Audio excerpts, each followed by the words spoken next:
Hello guys, कैसे हैं आप लोग। मैं हूं अमित तल्ला, आपका फ्रेंड, फिलोसोफर एंड गाइड। स्वागत है आपका सर वीजी स्टडी हब में। और मैं आज आपको गाइड करने वाला हूं, कुछ टिप्स देने वाला हूं, कुछ एक्सीडेंट स्पॉट्स, कुछ गलतियां बताने वाला हूं जो आप हो सकता है करो। और ये वीडियो देखने के बाद मैं इंश्योर करूंगा कि आप ना करो। ठीक है, तो आपका कॉर्पोरेट एंड मैनेजमेंट अकाउंटिंग का पेपर आने वाला है सर। ठीक है, अब कुछ बच्चे बोथ ग्रुप्स के हैं, कुछ बच्चे सिंगल ग्रुप के हैं। ठीक है, तो डिपेंडिंग ऑन दैट आपका टाइम अवेलेबल थोड़ा सा अलग है, but still I will try to cater both the categories of audience. ठीक है, तो जिनका सिर्फ ग्रुप 2 है, अब उनका directly next paper corporate accounting है 3 दिन बाद, तो आपके पास रफली 2.5 से 3 दिन है। और जिनका बोथ मॉड्यूल है उनके पास 1.5 से 2 दिन है। ठीक है, तो मैं दोनों के हिसाब से आपको बता दूंगा। क्लियर है? चलिए, तो टिप्स स्टार्ट करते हैं सर। सबसे पहली बात, सबसे अच्छी बात कि आपको एक दिन छुट्टी है, मतलब बोथ ग्रुप वाले बच्चों को भी एक दिन छुट्टी है 15 अगस्त की। तो आपके पास सफिशिएंट टाइम है। सबसे बेस्ट है कि पैनिक करने की जरूरत नहीं है। पैनिक कब होता है सर? जब आपके पास एक ही दिन मिलता है, बोथ ग्रुप वालों के लिए स्पेशली, कि एक दिन में फिर पूरी अच्छे से जैसी रिवीजन चाहिए होती है ना, दिल से जो एक अच्छी रिवीजन होती है, मन से जो एक रिवीजन करनी होती है अच्छे से, दिल जिसमें खुश हो जाए, वैसी रिवीजन नहीं हो पाती है नॉर्मली। लेकिन अब क्योंकि एक दिन आपके पास एक्स्ट्रा है, तो बहुत ही अच्छे से, बहुत ही प्यार से, मक्खन वाली जो एक रिवीजन होती है ना सर, वो आप कर सकते हो। आपके पास उतना सफिशिएंट टाइम है, ऑफ कोर्स है। ठीक है, तो सबसे पहली बात, जो जो पैनिक होता है वो यहां पे जरूरत नहीं है। पैनिक करने की जरूरत है ही नहीं, आपके पास बहुत ज्यादा टाइम है। तो अगर आप सिंगल मॉड्यूल वाले हो तो आपके पास 2.5 दिन है, तो अप्रोक्सीमेटली 24 आवर्स तो आप पढ़ ही सकते हो। 3 दिन है, 8 घंटे भी आप रोज पढ़े, 8 3 जा 24, 8 3 जा 24, तो रफली 24 आवर्स तो आप कम से कम पढ़ सकते हो। And it can go up to 30 hours also, depending upon your output, depending upon your productivity. ठीक है, और अगर आपका बोथ ग्रुप है तो भी आपके पास 2 दिन है। और बोथ ग्रुप वालों को तो आदत ही है ज्यादा पढ़ने की, तो 9 घंटे 10 घंटे तो आप पढ़ते ही हो। तो आप 18 से 20 घंटे आराम से आप निकाल सकते हो।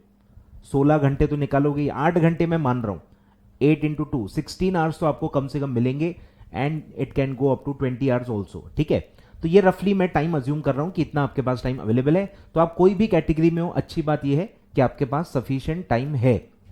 18 घंटे भी मिल गए, 16 घंटे भी मिल गए, तो भी अच्छा टाइम होता है सर। आप अच्छे से, बिना पैनिक के, अच्छे से, सिंसियरली, प्रॉपर प्लानिंग के साथ रिवाइज कर सकते हो। ठीक है, तो सबसे पहले जो मैं आपको बता रहा हूं, माइंडसेट बहुत ही रिलैक्स्ड होना चाहिए कि हड़बड़ाहट की जरूरत नहीं है। अच्छे से मटेरियल जहां से आपको रिवाइज करना है वो आपका फिक्स्ड होना चाहिए। कोई नई चीज नहीं लेनी है। ठीक है, ऑब्वियस सी बात है, कोई नई चीज लेनी नहीं है, कोई भी नया क्वेश्चन नहीं, कोई भी नया चैप्टर नहीं, कुछ भी जो अभी तक आपने नहीं पढ़ा है सर वो उठाना ही नहीं है। सिर्फ रिवाइज करना है, जो पढ़ा हुआ है, जो समझा हुआ है, उसको एक और बार बस देखना है, बस। और कुछ भी आपको एंड मोमेंट पे नहीं करना है। क्लियर है? फिर प्लानिंग बहुत जरूरी है। अब बिकॉज सफिशिएंट टाइम है, बिकॉज मैं कह रहा हूं कि आप रिलैक्स्ड रहो, तो इसका यह मतलब भी नहीं है कि आप टाइम वेस्ट करोगे। जैसे अपन कंफर्ट जोन में आ गए मतलब अपन टाइम वेस्ट करते हैं। तो जिनके पास 3 दिन है वो ये करेंगे ही करेंगे। मैं बता रहा हूं, आज का दिन पूरा वेस्ट कर लेंगे वो, पहले दिन पे हार्डली 4 घंटे पढ़ेंगे। तो ऐसा नहीं होने देना है। कुछ भी करके फर्स्ट डे का आउटपुट गिरने नहीं देना है। और हल्का सा अगर गिरा भी तो थर्ड डे पे कवर कर लेना है, क्योंकि last day, 1 day before exams तो आप ज्यादा ही पढ़ते हो।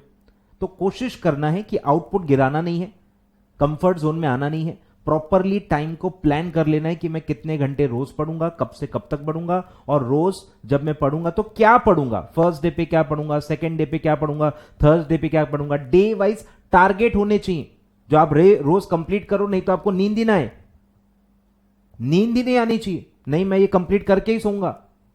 तो ऐसा आपको जिद्दी होके प्रॉपर प्लानिंग करके अगर आप अच्छे से पढ़ोगे ना, बहुत ही अच्छी रिवीजन हो सकती है और आप आराम से आराम से आराम से 60-70 मार्क्स आराम से स्कोर कर सकते हो। ठीक है, तो प्रॉपर प्लानिंग चाहिए, प्रॉपर स्केड्यूल चाहिए। जो मैं एक ब्रॉड पैरामीटर्स दे रहा हूं उसके हिसाब से आप अपना प्रॉपर स्केड्यूल बना लेना। ठीक है, अब रिवाइज करना कैसे, सीक्वेंस क्या होना चाहिए? सबसे पहले ऑब्वियसली थेरी पढ़नी है। थेरी पढ़नी है, अच्छे से थेरी पढ़ो आराम से। 60 मार्क्स की थेरी आने वाली है, 60 to 65 तक मेरी एक्सपेक्टेशन है कि थेरी आएगी, उससे कम नहीं आ सकती। ठीक है, तो थेरी पहले करो। 60 में से ही आपको मैक्सिमम मार्क्स ले लेने, क्योंकि थेरी में बहुत ज्यादा ट्रिकीनेस नहीं होती है, आपको बहुत ज्यादा मतलब परेशानी नहीं होगी। कवरेज भी आपका अच्छा ही है थेरी का, तो आपको कोई टेंशन नहीं। थेरी आपका बेस बनेगी पासिंग के लिए, और प्रैक्टिकल्स फिर जितना आप कर पाए, जितने आपको आता है, जितना आपका प्रैक्टिकल्स में आप करोगे उतना आपका स्कोरिंग हाई जाएगा, ठीक है। तो make theory your passing base, ठीक है। तो पहले आप थेरी पढ़ो और उसके बाद जितना समय बचेगा उतना आप प्रैक्टिकल्स को दे देना। अब सीक्वेंस इतना इंपॉर्टेंट नहीं, काफी बच्चे कहेंगे पहले क्या बाद में क्या, क्या फर्क पड़ता है, पढ़ना तो पूरा ही है और टाइम भी अवेलेबल है।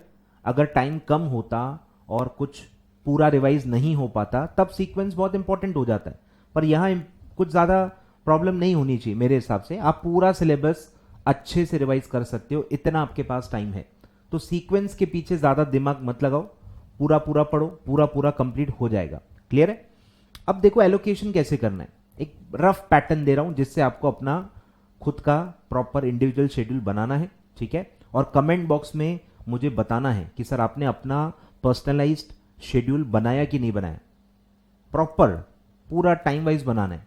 जैसे मैं तो बोल रहा हूं थेरी, अरे पर थेरी के अंदर पूरा चैप्टर वाइज टारगेट चाहिए मेरे को कि ये चैप्टर इतने घंटे, ये चैप्टर इतने घंटे, या जो छोटे छोटे चैप्टर है तो मिक्स करके भाई इतने घंटे में पढ़ना है। ऐसे चैप्टर लेवल पे आपको शेड्यूल बनाना है अपने लिए, और मेरे को कमेंट बॉक्स में बताना है कि आपने बनाया कि नहीं बनाया, कि मुझे पता है आप नालायक हो, करोगे ही नहीं, क्या ही पता चलेगा सर को। तो ऐसा नहीं करना है सर, कमेंट बॉक्स में मुझे बताना है, मुझे भी देखना है कि कितने सीरियस हो आप पढ़ाई को लेके। और जितना मैंने रिवीजन सीरीज लिया है, अगर आपने पूरा मेरा रिवीजन सीरीज देखा है तो भैया मैं आपसे बहुत ज़्यादा एक्सपेक्टेशन रख रहा हूँ, मेरी बहुत अच्छी एक्सपेक्टेशन आपसे, ठीक है। बिल्कुल निराश नहीं करना है मुझे, ठीक है। तो चलिए एक ब्रॉड एलोकेशन कैसे होना चाहिए, तो मैंने आपको पहले बता दिया। अगर आप बोथ ग्रुप वाले हो, स्टिल यू हैव 2 डेज, तो आप 16 to 18 आवर्स पढ़ सकते हो। बहुत ज़्यादा भी मैं एक्सपेक्ट नहीं कर रहा, हर टाइप के बच्चे होते हैं सर, तो मिनिमम 8 आवर्स तो आपको पढ़ना चाहिए। तो 8 into 2 16 आवर्स में रफली अज्यूम कर रहा हूं, और 3 दिन है तो 8 आवर्स इंटू 3 24 आवर्स, ठीक है। तो पहले आपको थेरी पढ़नी है। थेरी को अगर आपके पास 2 दिन है तो 8 to 9 मतलब आधा टाइम आपको थेरी पे देना है, आधा टाइम प्रैक्टिकल पे देना है। रफली ऐसा फिगर है, 50-50% मैंने लिया हुआ है। तो आप 8 to 9 आवर्स थेरी को दो, जरूरत पड़े तो 10 भी दे देना, ठीक है, बट थेरी अच्छे से कवर कर लेना।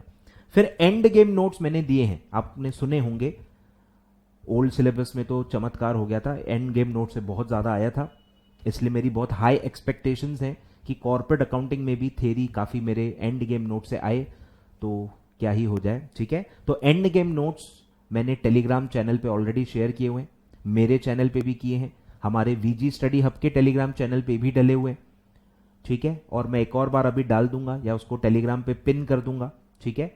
या आप मेरे ऐप पे आ सकते हैं, अमित कल्ला क्लासेस ऐप के अंदर भी स्टडी मटेरियल के अंदर वो दिया हुआ है, ठीक है। उसके बारे में मैं आपको कमेंट बॉक्स में डिटेल्स दे दूंगा कि कैसे वो नोट्स आपको मिल सकते हैं। 60 to 65 पेजेस की हैं, पूरी सारे चैप्टर्स कवर्ड हैं उसमें, सारे क्रीम पॉइंट्स जो होते हैं ना वो मैंने उसमें दिए, सारे क्रीम पॉइंट्स दिए हैं, सारे पंचवर्ड्स जो आपको पूछे जा सकते हैं वो सारे पंचवर्ड्स मैंने उसको उसमें दिए हुए हैं, ठीक है।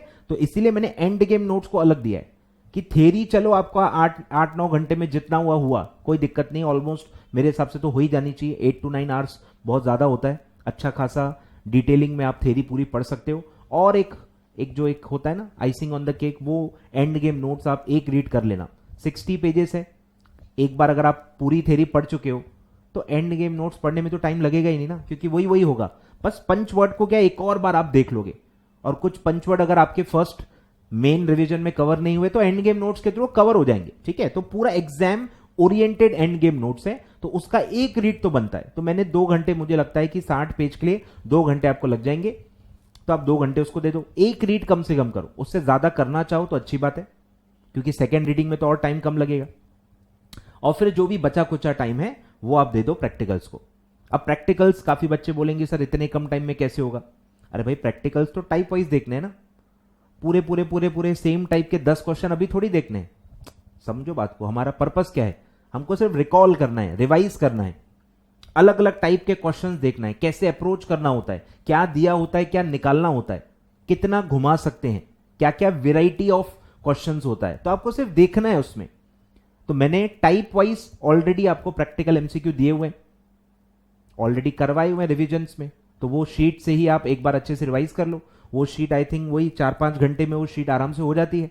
और ओवर एंड अबाउट दैट आप कुछ फुल प्रॉब्लम्स भी देख के जाना चाहो, जो आपने ऑलरेडी सॉल्व किए हुए होंगे, जो आपने ऑलरेडी सॉल्व किए हुए होंगे वही आप अगर देख के जाना चाहो कोई दिक्कत नहीं है। कैश फ्लो स्टेटमेंट में आप देख के जा सकते हो, रेशियो एनालिसिस में देख के जा सकते हो, बजट्स में देख के जा सकते हो, बड़े बड़े जो चैप्टर्स हैं शेयर कैपिटल, डिबेंचर, इसके आप फुल प्रॉब्लम्स भी सिलेक्टिव एक एक दो दो देख के जा सकते हो। तो आपके पास सफिशिएंट टाइम है, सिर्फ देखना है, सॉल्व कुछ भी नहीं करना है, लिख के कुछ भी नहीं देखना है, बस कैलसी पे मजे लेना है, कैलसी पे सिर्फ चेक करना है सब बरोबर है कि नहीं। और ध्यान काय पे देना है, एक्सीडेंट स्पॉट पे। पढ़ते वक्त ध्यान सिर्फ एक्सीडेंट स्पॉट पे देना है कि अगर ऐसा क्वेश्चन आए तो आप कहां गलती करोगे, ग्रामर कहां पकड़ना है, मैथमेटिक्स कहां पकड़ना है, जहां पे मल्टीपल स्टेप्स है तो क्या सीक्वेंस में आपको कहां से कहां तक पहुंचना है, इन चीजों पे ध्यान देना है। और बहुत ही ध्यान से ये पूरा टाइम देना है प्रैक्टिकल्स का, ठीक है। फॉर्मेलिटी की तरह बस बैठ गए मस्त कर रहे हैं, ऐसा नहीं है। ग्रामर पे भी ध्यान देना है, मैथमेटिक्स पे भी ध्यान देना है, अप्रोच पे भी ध्यान देना है, स्टेप बाय स्टेप कैसे आप गिवन डेटा से आंसर तक पहुंच रहे हो उस पे भी ध्यान देना है। क्लियर है? तो ये हो गया 2 डेज वाला। 3 डेज में सेम 10 to 12 आवर्स, थोड़ा देखो और एक्स्ट्रा टाइम मिल गया। 10 to 12 आवर्स में तो यार आप बहुत अच्छे से बहुत ही डिटेलिंग में पूरी थ्योरी पढ़ सकते हो मेरे हिसाब से, ठीक है। पूरा एक फुल डे आपके पास। फिर 3 घंटे मैं दे रहा हूं एंड गेम नोट्स को, ये अज्यूम करके कि आप 2 रिवीजन ले लोगे। एंड गेम नोट्स 2 बार पढ़ लेना, क्लियर है? तो 2 बार आप बहुत अच्छे से पढ़ लेना एंड गेम नोट्स, और फिर रिमेनिंग जो भी 9 to 12 आवर्स होंगे वो आप दे देना सर प्रैक्टिकल्स को। तो वही 5-6 घंटे उसमें लगेंगे मेरी शीट पे, और 5-6 घंटे आपको मिलेंगे जिसमें आप और अपने हिसाब से और क्वेश्चंस देख के जा सकते हो, फुल प्रॉब्लम्स देख के जा सकते हो, या जो भी आप जहां से भी क्लासेस करते हो या जहां से भी आपने पढ़ा है वहां से जो भी अभी तक क्वेश्चंस किए होंगे वो ऊपर ऊपर से देख के जा सकते हो। और सिर्फ वही क्वेश्चन देखना जो आपने पहले सॉल्व किए हो, जो आपने अभी तक सॉल्व ही नहीं किए वो देखना ही नहीं, और जिनके आंसर ही नहीं दिए हुए वैसे क्वेश्चन तो छूना भी नहीं, दूर ही रहना उससे, सीरियसली लेना है इस टिप को, ठीक है। तो नए क्वेश्चन बिल्कुल नहीं लेना है। जिस भी कोई भी क्वेश्चन आपको रैंडमली ग्रुप से मिलता है, इससे मिलता है, उसकी वर्किंग अगर नहीं है उसको बिल्कुल नहीं देखना है, वो दुश्मन है आपका, उससे दूर रहना है। क्लियर है? उसको बिल्कुल हाथ नहीं लगाना है, ठीक है। तो ये सारी चीजें आप करोगे आराम से, मैं अब कह रहा हूं आपको 60+ तो आपको जाना ही जाना है सर, ठीक है। और अलग से कोशिश करना कि जैसे आपका पेपर है आपको पता ही होगा एब्रीविएशंस आते हैं, फुल फॉर्म्स आते हैं, याद आ रहा है? फुल फॉर्म्स आते हैं तो फुल फॉर्म्स अलग से मेरी रिवीजन नोट्स में दिया हुआ है। मेरे रिवीजन नोट्स में फुल फॉर्म्स का पूरा टेबल अलग से दिया है। मेरे रिवीजन शीट में अदर नेम्स भी शायद दिए हुए हैं, और आई थिंक मैंने अलग से क्या दिया है, 2-3 ऐसी चीजें मैंने दी हैं, ठीक है, जो जो आपको पूछी जा सकती हैं।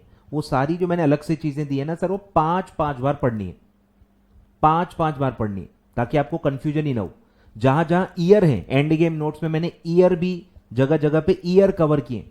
ईयर वाली चीजें भी देखो, जो भी चीजें याद करनी है, जो भी चीजें याद करनी है वो ऑब्वियसली 4-5 बार पढ़नी पड़ेगी। तो आपको ये ध्यान देना है कि जहां जहां कंसेप्ट नहीं है, फैक्ट है, डेटा है, उसको 5-5 बार पढ़ना है ताकि आपको वो याद हो जाए। क्लियर है? तो एएस के नाम, इंड एएस के नाम जितने भी अभी तक आपने पढ़े होंगे वो एक बार रिवाइज कर लेना, उसको भी मतलब 4-5 बार पढ़ना। एब्रीविएशन फुल फॉर्म पढ़ना। अकाउंटिंग स्टैंडर्ड का जो चैप्टर है सर, वो भी कोशिश करना कि अलग से 2-3 बार पढ़ लो, क्योंकि वो पूरा है ही फैक्ट ड्रिवन चैप्टर है और उसका वेटेज भी काफी ज्यादा था पिछले अटेम्प्ट में। तो कोशिश करना कि बाकी थ्योरी जो कंसेप्ट बेस्ड है, चलो वो एक रीड हो गई तो भी चल जाएगा, पर अकाउंटिंग स्टैंडर्ड जो डेटा ड्रिवन है उसको 2-3-4 जितना टाइम है 3-4 बार पढ़ना, ताकि आपको कंफ्यूजन ना हो, क्योंकि इसमें डेटा ही इतना सारा है, इतने सारे वो इंटरनेशनल एसोसिएशन हैं, उनका इतना सारा डेटा है, ईयर्स हैं, पता नहीं क्या क्या है। तो उसको 2 से 3 बार पढ़ोगे तब जाके आपको अच्छे से विद कॉन्फिडेंस वो रिकॉल होगा और आप ऑप्शंस में कंफ्यूज नहीं होंगे। तो ये प्रो टिप्स मैं आपको दे रहा हूं, ये प्रो टिप्स है कि जो रेगुलर चैप्टर है कंसेप्ट बेस्ड है, जैसे शेयर कैपिटल, डिबेंचर, कंसोल, ये सब कंसेप्ट बेस्ड है। ये तो आप एक ही रीड में आपका काम हो जाएगा, क्योंकि आपके कंसेप्ट क्लियर है, आपको सिर्फ रिकॉल करना है। पर जो भी डेटा ड्रिवन चैप्टर्स हैं उसको 2 से 3 बार आपको पढ़ना पड़ेगा। Specially I am talking about accounting standard 10, 11, 12, ये जो 3 चैप्टर है ये तो सर कम से कम 2 बार पढ़ना है, कम से कम। ज्यादा बार पढ़ पाओ तो बहुत अच्छी बात है। क्लियर है? तो ये सब है। अलग से फॉर्मूला शीट भी 2-3 बार पढ़ लेनी है, फॉर्मूलेज रिकॉल होने चाहिए, तो फॉर्मूले भी 2 से 3 बार अलग से पढ़ने। फॉर्मूला शीट है ही कितनी, 4 पेज की है, 4 पेज 2-3 बार 4 बार पढ़ने में टाइम ही कितना लगेगा। आधे से 1 घंटा आप अलग से दे दो फॉर्मूला शीट को। तो ये चीजें हैं, ठीक है। एब्रीविएशंस अलग से, डेटा जितना भी है डेटा ड्रिवन वो 2-3 बार अलग से, फॉर्मूला अलग से 2-3 बार, ऐसे आपको ध्यान देना है। क्लियर है? अलग से फॉर्मूला याद से पढ़ना सर, अलग से फॉर्मूले 2-3 बार अलग से रिवाइज करना है, बिल्कुल भी गलती नहीं करनी है। क्लियर है? चलिए सर, तो आई होप मैंने मोरलेस जो मुझे कहना था वो मैंने कह दिया है। इसके अलावा आपको कुछ पूछना है तो आप कमेंट बॉक्स में पूछ सकते हैं, मैं जितना जल्दी हो सके रिप्लाई करूंगा डेफिनेटली।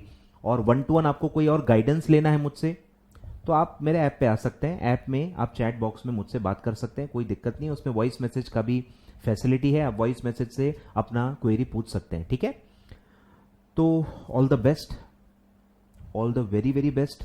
मेरे हमेशा आप विशेष आपके साथ हैं, गुड लक, ठीक है। 60 पार जाना ही जाना है, ब्लंडर क्या नहीं करना है। 2-3 क्वेश्चन ऑफ बीट आएंगे, मैं ऑलरेडी बता चुका हूं। 2-3 क्वेश्चन ऑफ बीट आएंगे, प्रैक्टिकल्स 2-3 ऑफ बीट आएंगे। डरना नहीं है सर, उसको हंसते हंसते स्किप कर देना है, हंसते हंसते स्किप कर देना है। 10 क्वेश्चन से ज्यादा ऑफ बीट आते ही नहीं, 10 क्वेश्चन से ज्यादा ऑफ बीट नहीं आएंगे। मतलब कुछ भी कर ले इंस्टीट्यूट, आपको वो फेल नहीं कर सकती, क्योंकि इतना मैंने आपको पढ़ा दिया है, इतना रिवाइज करा दिया है, इतने एंड गेम नोट्स दे दिए, इतना रिवीजन नोट्स दे दिया है कि 50 तो पार होगा ही होगा। बस वही है 60, 65, 70, कोशिश वही करनी है कि जितना लैडर ऊपर चढ़े, जितना सपोर्ट मिले ग्रुप 2 को, उतना अच्छा है। तो बिल्कुल भी हारना नहीं है, डरना नहीं है। 5-6 क्वेश्चन ऑफ बीट आएंगे, उसको हंसते हंसते पेंसिल से कट कर देना है, आगे बढ़ जाना है। और आखिरी में जब थोड़ा बहुत टाइम मिलेगा तो आपको करना है, ठीक है। अब जब आप पेपर अटेम्प्ट करोगे, सॉल्व करोगे, तो उसमें भी कैसे माइंडसेट से करना है, एक फ्लो में पहले थ्योरी सॉल्व करना है। सुन लो अच्छी बात, सबसे इंपॉर्टेंट बात अभी मैं बता रहा हूं, पहले थ्योरी करना है, प्रैक्टिकल पहले पकड़ना ही नहीं। सुन लिया?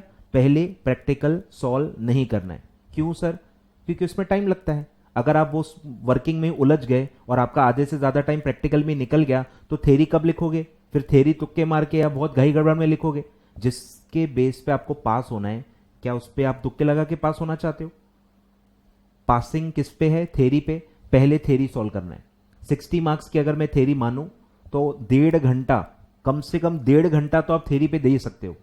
1.5 आवर आप थ्योरी पे दे दो।